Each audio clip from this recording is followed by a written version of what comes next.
मेरी कुंवारी ननद रोज रात के अंधेरे में किसे घर बुलाती थी। सच्चाई जानकर आपके भी होश उड़ जाएंगे।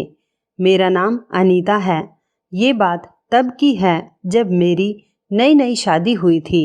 शादी के बाद मेरा पति अमेरिका चला गया तो मुझे रात को डर लगता था। मैं अपनी कुंवारी ननद को अपने पास सुला लेती थी, लेकिन लाइट बंद होते ही मुझे कुछ ठंडा ठंडा सा महसूस होता। एक रात डर की वजह से मैंने लाइट जलाई तो मेरे पांव तले से जमीन निकल गई, क्योंकि हमेशा से ही मैं एक जॉइंट फैमिली में पली बड़ी थी और एक भरे पूरे घर में रहने की आदी थी। हमारे छोटे से घर में भी सब लोग एक साथ मिलजुल कर रहते थे। ऐसे घर में तन्हाई और अकेलेपन का तो सवाल ही पैदा नहीं होता। जब मेरी शादी हुई तो मैं विदा होकर एक बहुत बड़े बंगले में आ गई, जहां मेरे और मेरे पति के अलावा सिर्फ एक सास और ननद ही रहती थी। शादी के शुरू के दिनों में तो मुझे उस बंगले में दहशत सी महसूस होती थी, क्योंकि वहां हर वक्त एक खामोशी सी छाई रहती थी। मेरी ननद सुबह होते ही कॉलेज चली जाती और फिर दोपहर को वापस लौटती थी।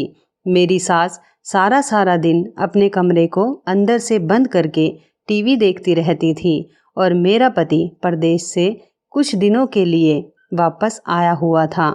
वो अपने दोस्तों से मुलाकात करने में इतना व्यस्त था, क्योंकि उसकी वापसी के दिन करीब आ रहे थे।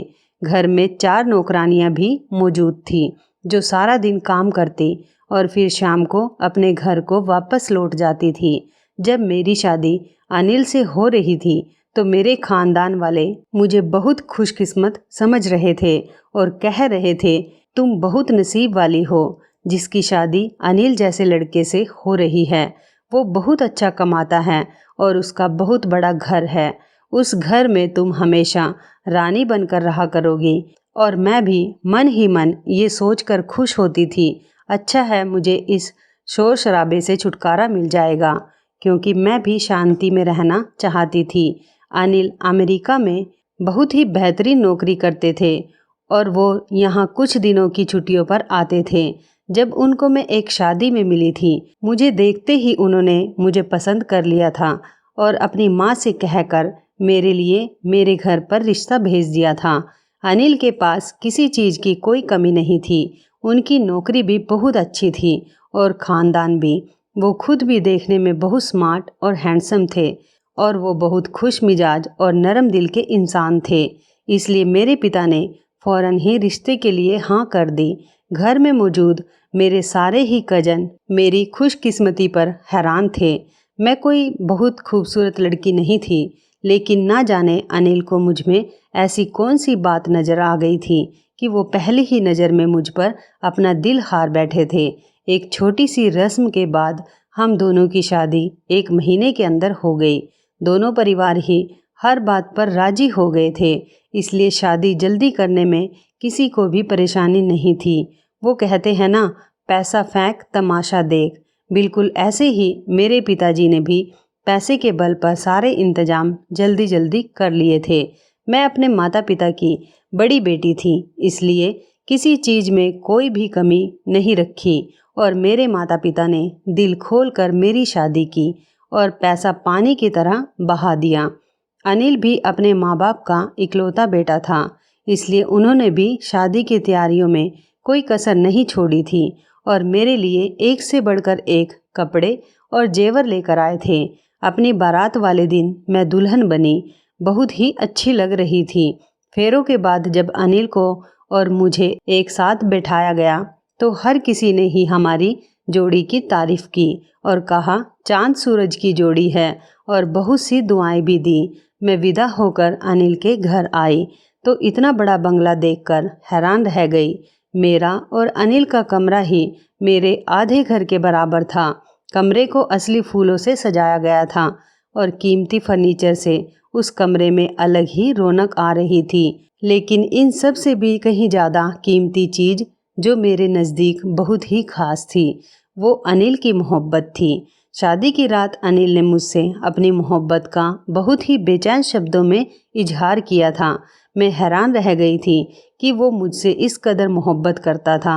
अनिल के शब्दों में जो मेरे लिए इतनी इज्जत थी वो मेरी आने वाली ज़िंदगी का सहारा थी। शादी के बाद अनिल के पास 1 महीने की छुट्टियां थी और 1 हफ्ता तो उन्होंने पूरी तरह मेरे साथ ही गुजारा था। ये 1 हफ्ता किस तरह गुजर गया मुझे पता ही नहीं चला। ऐसा लग रहा था जैसे कल ही तो हमारी शादी हुई है। अनिल हर वक्त मुझसे अपनी मोहब्बत का इजहार करते और मेरी मोहब्बत के गुण गाते। 1 हफ्ते बाद अनिल कहने लगे कि वह अपने रिश्तेदारों और दोस्तों से मुझे मिलवाना चाहते हैं क्योंकि फिर वो 2 साल के लिए अमेरिका चले जाएंगे। इस वक्त मुझे एहसास हुआ कि मैं और अनिल कुछ ही वक्त के लिए साथ हैं और फिर हमारे दरमियान जुदाई आने वाली है। अनिल के जाने का सोचकर मैं घबरा गई थी। मेरे सास और ननद ने मुझे ज़्यादा वक्त नहीं दिया था, बल्कि उन्होंने मुझे और अनिल को एक साथ वक्त गुजारने का मौका दिया था। ये उनकी बहुत बड़ी अच्छाई थी। जबकि उनका बेटा भी इतने सालों में घर वापस आया था, उनका भी मन होता होगा उसके साथ समय बिताने का, लेकिन उन्होंने ज़्यादातर हम दोनों को ही एक दूसरे के साथ समय बिताने का मौका दिया। मैं सारा समय अनिल के साथ ही होती थी, इसलिए मुझे अपनी ननद से दोस्ती करने का मौका भी नहीं मिला। वैसे भी वो अपनी पढ़ाई में बहुत बिजी रहती थी और मैं ये सोचकर ही परेशान हो रही थी कि अनिल के जाने के बाद मैं इतने बड़े घर में क्या करूँगी। अनिल सुबह होते ही अपने दोस्तों के साथ निकल जाते और मैं सारा दिन बंगले में यहाँ से वहाँ फिरती रहती। थोड़े ही दिनों में मैं जान गई थी कि मेरी सास को अकेले बैठकर टीवी देखने का बहुत ही शौक था। वो सारा दिन तेज आवाज़ में टीवी देखा करती थी। दिन बहुत ही तेजी से गुजर रहे थे और अनिल के वापस जाने का समय करीब आ गया था। अनिल के बगैर रहने का सोचकर ही मैं कांप जाती थी और अनिल मुझे समझा रहे थे कि वो जल्दी मुझे भी अपने पास बुला लेंगे। मुझे अनिल की उस बात पर बिल्कुल यकीन नहीं आता था, क्योंकि परदेश में रहने वाले लोग अपनी पत्नियों को अपने माँ बाप के हवाले ही छोड़ देते हैं। मुझे भी यही लगता था कि अनिल कभी मुझे अपने पास नहीं बुलाएंगे। अब अनिल के जाने का वक्त आ गया था। जब मैं अपनी सास और ननद के साथ घर वापस आ रही थी तो मेरी आंखों में नमी थी। मेरी सास ने मेरी उदासी को महसूस करते हुए कहा, अनीता, कुछ दिनों के लिए तुम अपने मायके चली जाओ ताकि वहाँ तुम्हारा दिल लग जाएगा। अपनी सास की बात सुनकर मैं बहुत खुश हो गई थी। ऐसा सोच तो मैं भी रही थी, लेकिन कहने की मेरी हिम्मत नहीं हुई थी कि मेरी सास यह ना सोचे कि अपने पति के जाते ही मैं मायके की तरफ दौड़ गई। मेरी सास ने खुद ही ड्राइवर को कहकर गाड़ी का रुख मेरे मायके की तरफ मुड़वा दिया था। अपने घर आकर मैं बहुत खुश थी और अपने कजन के साथ मेरा दिल लग गया था। अनिल ने भी अमेरिका पहुंचते ही सबसे पहले उन्होंने मुझे फ़ोन किया था और इस बात का यकीन दिलाया था कि जल्दी से वो मुझे अमेरिका बुला लेंगे। वो कह रहे थे कि उनके लिए भी मेरे बगैर एक पल गुजारना मुमकिन नहीं रहा। उनसे भी अब मेरे बिना नहीं रहा जाता। वो जिस तरह मोहब्बत से मुझसे कह रहे थे, मुझे यकीन आने लगा था कि जल्द ही मैं भी कुछ समय बाद उनके साथ होंगी। मुझे मायके में रहते हुए 1 हफ्ता हो चुका था और मेरी माँ चाहती थी कि अब मैं वापस अपने ससुराल चली जाऊं। वो बार बार कह रही थी कि अगर तुम्हारी सास ने तुम्हें खुशी खुशी यहाँ छोड़ दिया तो इसका हरगिज़ ये मतलब नहीं है कि तुम मायके में ही रहने लगो। तुम्हारा घर अब वो है और तुम्हें वापस अपने घर पर जाना होगा। माँ की बात सुनकर मेरा मुंह लटक गया था। मेरे ससुराल में कोई भी नहीं था। मैं वहाँ सारा वक्त अकेले क्या करती, लेकिन माँ मेरी यह बात समझने को तैयार ही नहीं थी। मजबूरन मैंने अपने पिता से कहा कि रात को वो मुझे मेरे ससुराल छोड़ आए और मैं अपने पिता के साथ वापस अपने ससुराल आ गई थी। सारा बंगला खाली पड़ा हुआ था। मेरी सास और ननद अपने अपने कमरे में थी। मैंने अपनी सास के कमरे में जाकर उन्हें अपने आने के बारे में बताया तो वो मुझे देखकर खुश हो गई और कहने लगी कि अभी तुम जाओ और सो जाओ, सुबह नाश्ते की टेबल पर मिलते हैं। वो तो टीवी में कोई फिल्म देखने में पूरी तरह से मग्न थी और उन्हें मुझ में कोई दिलचस्पी भी नहीं लग रही थी। मैं एक नज़र उन पर डालकर उनके कमरे से बाहर निकल आई और अपने कमरे में आकर बैठ गई। लेकिन थोड़ी ही देर में मेरा दिल अजीब सा होने लगा। घर में छाए हुए सन्नाटे से मुझे डर लग रहा था। मैं अकेली थी और आज मुझे पता चला था कि मुझे अकेलेपन से डर लगता था। मेरे मायके में तो अपने कमरे में बैठकर ही बाहर से आने वाली आवाज़ों से मेरी जान नहीं छूटती थी।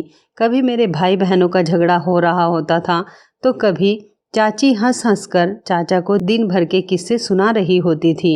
वो आवाज़ें जो कभी मुझे परेशान करती थी, आज मुझे उन आवाज़ों की कमी महसूस हो रही थी। एक लड़की के लिए अपना घर बार छोड़ना कितना मुश्किल होता है, इस बात का अंदाज़ा शायद कोई मर्द कभी नहीं समझ सकता। मेरी आंखों से आंसू आ रहे थे और मैं अकेले ही अकेले रो रही थी। मुझे अपना घर और अपने परिवार की बहुत याद सता रही थी। कुछ देर तो मैं यहाँ से वहाँ टहलकर खुद पर काबू पाने की कोशिश करने लगी, लेकिन उसके बाद एक खौफ सा मुझ पर हावी हो गया और मेरे लिए अपने कमरे में रुकना भी मुश्किल हो गया। सर्दियों के दिन थे, लेकिन डर के मारे मेरा शरीर पसीना पसीना हो रहा था। मुझे अपने कमरे की खिड़की पर कुछ साया सा महसूस हो रहा था, जबकि एक खिड़की घर के बगीचे में खुलती थी और इतनी सर्दी में तो कोई रात के इस वक्त बगीचे में आकर क्या करेगा। मेरी सास और ननद अपने अपने कमरे में थी। मैं फौरन ही अपने कमरे से निकलकर अपनी ननद के दरवाजे पर पहुंच गई और जोर जोर से उसका दरवाज़ा पीटने लगी। काफ़ी देर बाद उसने दरवाज़ा खोला और मुझे देखकर हैरत से पूछने लगी कि भाभी, आप घर कब वापस आई। मैं रोते हुए उसके गले लग गई और रोते हुए मैंने कहा, कविता, मुझे अकेले में डर लगता है। मैं अकेले कमरे में बिल्कुल भी नहीं सो सकती। तुम मेरे साथ मेरे कमरे में चलो और वहीं पर सो जाओ। मेरी बात सुनकर कविता ने हैरत की नज़रों से मुझे ऊपर से लेकर नीचे तक देखा और कहने लगी कि भाभी, आप तो बिल्कुल छोटे बच्चों की तरह डर रही हैं। यहाँ आइए, आराम से बैठिए। और उसने मुझे पानी पिलाया और कहने लगी, भाभी, आपको तो बहुत पसीना आ रहा है, कुछ नहीं होता, आप आराम से कमरा बंद करके सो जाइए। मैं कविता के आगे हाथ जोड़कर मिन्नतें करने लगी, क्योंकि मुझे पता था कि मैं कुछ वक्त भी उस कमरे में अकेले नहीं गुजार सकती। मुझे अकेले कमरे में बिल्कुल भी नींद नहीं आती। मैंने कविता से कहा कि मैं मजबूर हूँ, तुम प्लीज़ अपना कमरा लॉक करके मेरे कमरे में चलो और मेरे पास ही सो जाना। कविता ने मेरी बात मान ली और वो अपना कमरा बंद करके मेरे कमरे में चली आई। कविता के कमरे में आ जाने से मुझे थोड़ी राहत मिली थी और मैं सुकून से लाइट बंद करके बिस्तर पर लेट गई। कविता भी मुझसे कुछ दूरी पर सोने के लिए लेट चुकी थी। उसने पहले ही कह दिया था कि मैं बहुत थकी हुई हूँ, इसलिए रात में मुझे तंग मत करिएगा। उसके पेपर हो रहे थे और वो सवेरे जल्दी उठती थी, इसलिए मेरे बराबर में लेटते ही उसने अपनी आंखें बंद कर ली थी। थोड़ी देर में मुझे भी नींद आ गई थी, लेकिन अचानक ही नींद में मुझे कुछ ठंडा ठंडा सा एहसास हुआ। डर के मारे मेरी रीढ़ की हड्डी सनसना उठी थी। कमरे में हीटर चल रहा था और ऐसे में ठंडक का एहसास कैसे हो सकता था। पहले मैंने सोचा कि मैं कविता को आवाज़ देकर उठा दूं, लेकिन फिर मुझे अजीब सी शर्मिंदगी महसूस होने लगी। कविता मेरी छोटी ननद थी। वो मेरे बारे में क्या सोचती कि भाभी इतनी ज़्यादा डरपोक है कि मुझे अपने साथ सुलाने के बावजूद भी वो डर रही है। शर्मिंदगी की वजह से मैंने कविता को आवाज़ नहीं दी, बल्कि अपनी जगह पर ही खामोश लेटी रही। मेरे मन में बहुत गलत गलत ख्याल आ रहे थे। मैं सोचती रही और ना जाने किस वक्त लेटे लेटे मुझे नींद आ गई। मुझे पता ही नहीं चला। सुबह को जब मेरी आँख खुली तो कविता सोफे पर बैठी हुई थी, पढ़ाई कर रही थी और दिन निकल चुका था।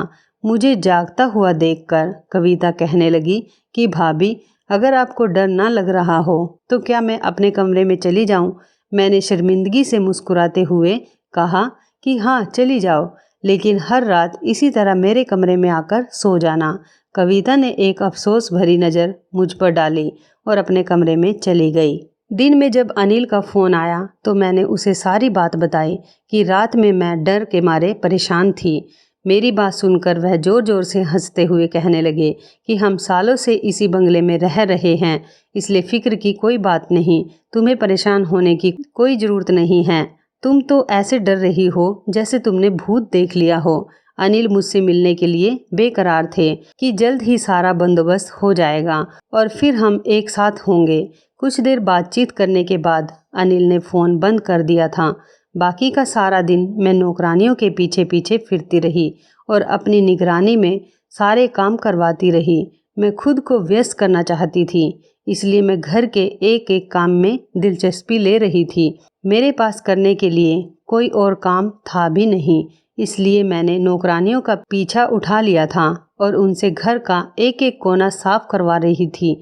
मुझे अपनी सास पर हैरत हो रही थी, जो सारा दिन टीवी के आगे मगन बैठी रहती थी और उन्हें घर की भी कोई फिक्र नहीं होती थी। अनिल अपने पैसे अपने एक दोस्त के अकाउंट में भेज देते थे और उसी ने हमारे घर के सारे इंतजाम संभाल रखे थे। घर का राशन लाने से लेकर नौकरानियों को पैसे देने तक सब कुछ उसके हाथ में था।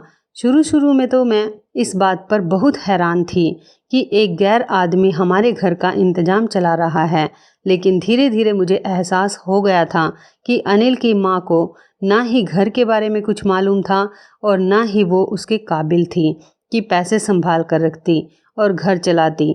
वो एक फिजूल खर्च औरत थी। उनके हाथ में जितना पैसा आता वो सब उड़ा देती थी। कविता हर रात मेरे साथ सोने के लिए चली आती, लेकिन जैसे ही मैं लाइट बंद करके सोने लगती मुझे कुछ ठंडा ठंडा सा एहसास होता और उसके बाद मुझे बहुत देर तक नींद भी नहीं आती थी। एक दिन मैंने कविता से हिम्मत करके पूछ ही लिया, क्या तुम्हें भी रात को ठंडा ठंडा सा एहसास होता है?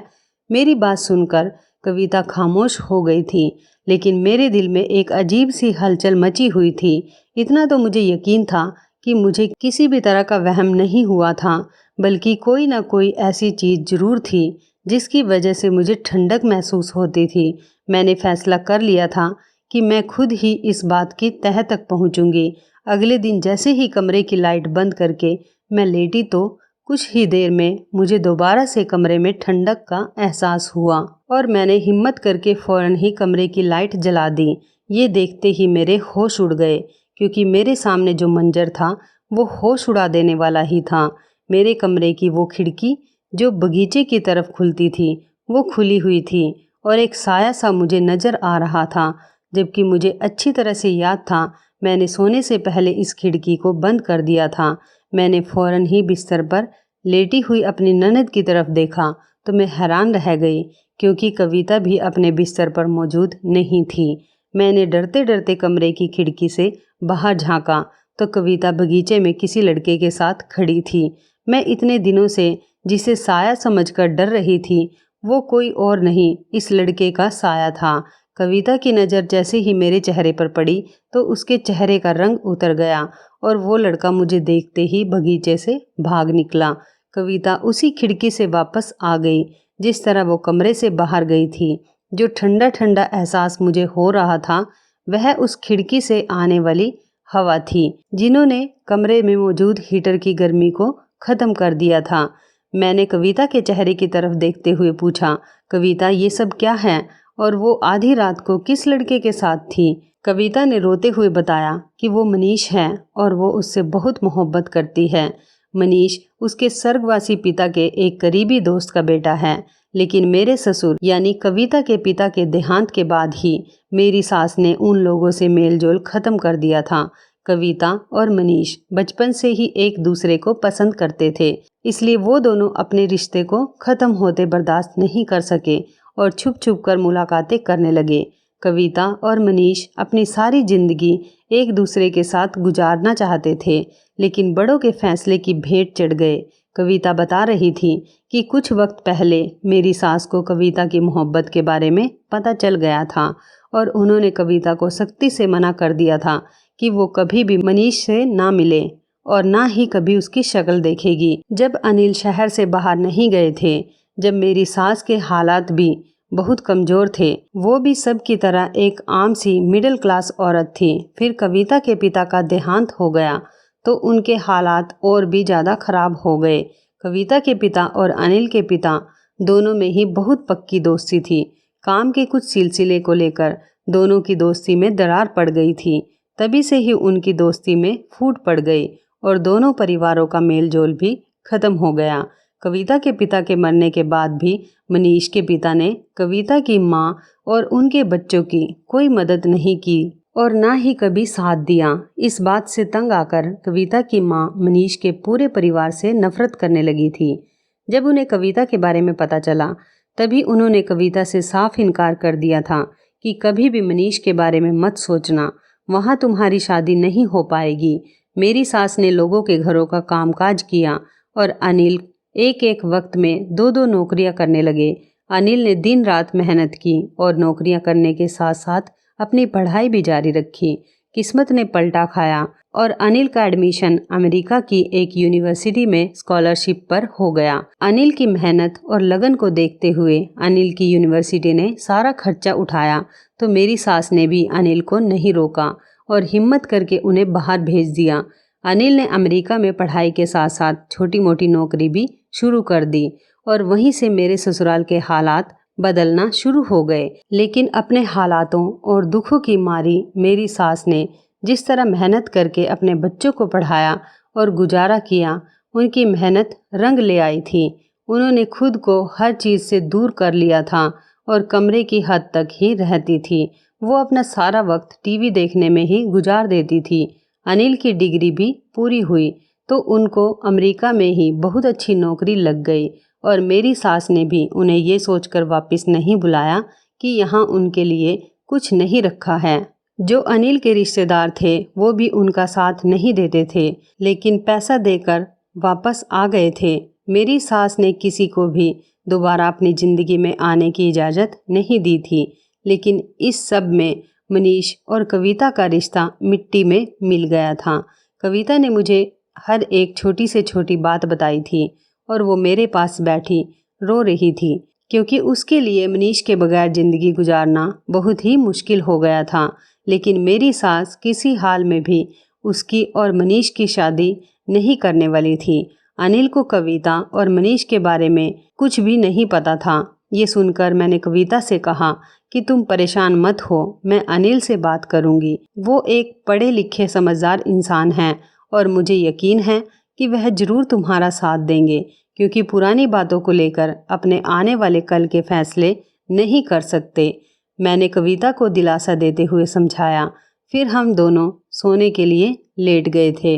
तभी से ही मुझे अनिल के फ़ोन आने का इंतज़ार था। मैं चाहती थी कि उसकी बहन अपनी ज़िंदगी में वो सारी खुशियाँ देखे जिन्हें वो बाप के ना होने की वजह से नहीं देख पाई। अगले ही दिन मैंने अनिल को फ़ोन पर सारी हकीकत बता दी, जिसे सुनकर वो हैरान रह गए, क्योंकि कविता ने कभी उनसे इस बारे में कोई बात नहीं की थी। अनिल ने मुझे बताया कि मनीष बहुत ही अच्छा और नेक लड़का है। अनिल जब भी इंडिया वापस आते हैं तो उनसे मिलने के लिए ज़रूर आता है और पुरानी किसी भी बात का जिक्र हमारे बीच नहीं होता। जरूरी नहीं है कि माँ बाप की गलतियों का बोझ उनकी औलाद को भी उठाना पड़े। अगर मनीष और कविता एक दूसरे से मोहब्बत करते हैं तो इस रिश्ते में कोई रुकावट नहीं आ सकती। मनीष एक मेहनती और खुददार लड़का है और वो कविता को हमेशा खुश रखेगा। अनिल की बात सुनकर मैं खुश हो गई थी। उन्होंने वाकई एक पढ़े लिखे और समझदार भाई होने का सबूत दिया था। वो कह रहे थे कि मेरी माँ लोगों के रवैये और उनके साथ हुई जातियों की वजह से वो इस तरह से दिखती हैं, लेकिन वो अंदर से बहुत ही नर्म दिल इंसान हैं। उन्होंने कहा वो खुद अपनी माँ से बात करेंगे। उनकी माँ कभी अपने बच्चों की खुशियों के खिलाफ नहीं जाएगी। कुछ दिनों बाद अनिल ने अपनी माँ को मनीष और कविता के रिश्ते के लिए मना लिया। कुछ दिनों बाद उन दोनों की शादी तय हो गई थी और दोनों परिवारों के संबंध दोबारा बन गए थे। मनीष के पिता ने मेरी सास से माफ़ी मांग ली थी और मेरे स्वर्गवासी ससुर और उनके दोस्त के बीच में जो फूट पड़ी थी उसका भी उन्हें एहसास था।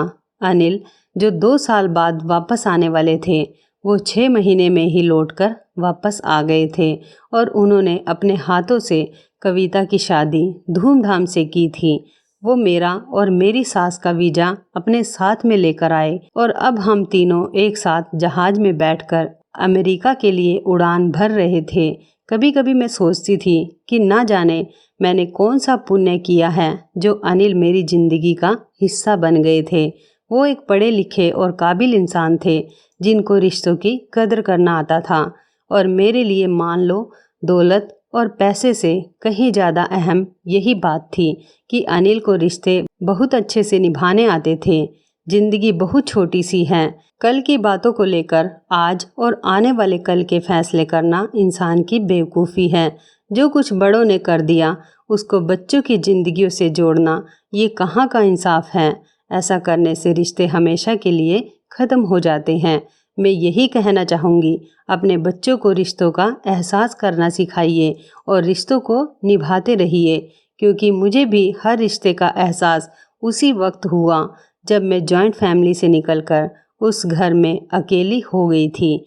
तब जाकर मुझे एहसास हुआ था एकजुट होकर रहने में जो मज़ा है वो अकेले रहने में नहीं। तो इस कहानी के बारे में आपकी क्या राय है, कमेंट करके ज़रूर बताइएगा। दोस्तों, आपको हमारी ये मज़ेदार कहानी मेरी कुंवारी ननद रोज़ रात के अंधेरे में किसे घर बुलाती थी कैसी लगी, आप हमें कमेंट बॉक्स में ज़रूर बताएं। यदि आपके पास भी ऐसी कोई प्यारी सी कहानी है या फिर ऐसी कोई और कहानी जिससे कुछ शिक्षा मिले, तो आप हमारे साथ उसको ज़रूर शेयर करें। दोस्तों, यदि आपको हमारी ये वीडियो अच्छी लगे तो आप हमारी इस वीडियो को लाइक शेयर ज़रूर करें, और ऐसी ही दिल को छू लेने वाली प्रेरणादायक कहानियाँ सुनने के लिए हमारे चैनल को भी सब्सक्राइब करें। और यदि आप हमें फेसबुक पर देख रहे हैं तो आप हमारे फेसबुक पेज को भी लाइक और फॉलो ज़रूर करें। तो दोस्तों, फिर मिलते हैं ऐसी ही ज़बरदस्त कहानी या टिप्स के साथ नई वीडियो में। तब तक के लिए आप सभी का धन्यवाद। आप सभी अपना ख्याल रखना। आपका दिन शुभ व मंगलमय हो।